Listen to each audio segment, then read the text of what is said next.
নমস্কার, আমি ডক্টর বিজয় শিকদার। আজকে আরেকটি সচেতনতা ভিডিও নিয়ে আপনাদের কাছে হাজির হলাম। আজ সকাল 11টা নাগাদ আমি যখন ডিউটি করছিলাম, হঠাৎ 32-33 বছর একটা মহিলা আমার কাছে আসেন এবং যে অবস্থায় আসেন তখন শুধুমাত্র নিথর দেহ ছিল। তার মানে বোঝাতে চাইলাম, মৃত অবস্থায় একজন মহিলা আমার কাছে আসেন এবং আমি দেখি পেশেন্টটির বাঁ হাতের ধমনী কাটা ছিল। তার মানে সুইসাইড অ্যাটেম্প্ট, এবং উনি বাড়িতে অশান্তি করে সকালবেলা ওনার নিজের বাঁ হাতের রেডিয়াল আর্টারিটা কেটে দেন এবং রেডিয়াল আর্টারি কাটার পরে অতিরিক্ত রক্তপাত হওয়ার কারণে পেশেন্টটি মারা যায়। যখন আমার কাছে আসে তখন বেলা 11টা, এবং আমরা হসপিটাল থেকে যখন আমি এমার্জেন্সিতে পাই তখন তার কিছুই ছিল না, না বিপি না পালস। তৎক্ষণাৎ আমরা বলি যে আপনি পেশেন্টটিকে হসপিটালে নিয়ে যান, কারণ পেশেন্টটিকে পোস্টমর্টম করতে হবে। বাড়ির লোক খুব কান্নাকাটি করছিল, তো পেশেন্টটাকে যথারীতি আমরা অ্যাম্বুলেন্সে করে হসপিটালে পাঠিয়ে দিই, কারণ পোস্টমর্টমের ঝামেলা থেকে সবাই এড়াতে চায়, প্রত্যেকটা ম্যানেজমেন্ট। এবার প্রশ্ন হলো,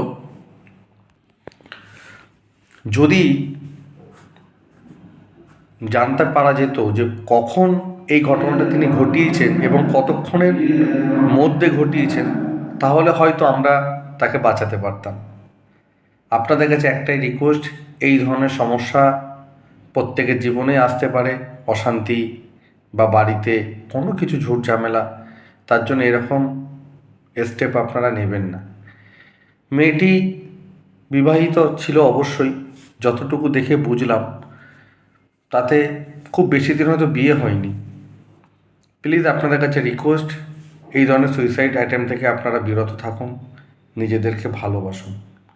আজকে যে পরিবার থেকে মেয়েটি ছিলেন বা যে বাড়ির বউ ছিলেন, তারা হয়তো জানেন যে তাদের আজকে কী কষ্ট হচ্ছে, বা তার যদি কোনো সন্তান থাকে সে হয়তো বুঝছে যে সে তার মাকে হারিয়েছে। আর আরেকটা কথা, সেটা হলো যে শিরা বা ধমনী কাটার পরে আমরা যদি ওই দিন 10 মিনিটসের মধ্যে আমরা যদি কোনো নিকটবর্তী হসপিটালে পৌঁছাতে পারি, তাহলে কিন্তু প্রাণ বাঁচানো সম্ভব। 5 to 10 minutes is a very very important. মাথায় রাখবেন, এই ধরনের রুগী যদি কখনো আপনাদের চোখের সামনে পড়ে সুইসাইড অ্যাটেম্প করতে গেছে, তৎক্ষণাৎ ওইখানে একটি জোরে বাঁধন দিয়ে, গজপিস হোক, তুলো হোক, যদি সেইগুলো না হয় বাড়িতে সুতির কাপড় দিয়ে শক্ত করে ওই জায়গাটাকে বাঁধবেন যেখান দিয়ে রক্তপাত হচ্ছে। বেঁধে দেরি করবেন না, যে কোনো অবস্থাতে নিকটবর্তী হসপিটালে পৌঁছাবেন। তাতে অনেক কিছু প্রসিডিওর থাকে যার মাধ্যমে মানুষটির প্রাণ বাঁচতে পারে। ধন্যবাদ, ভালো থাকবেন।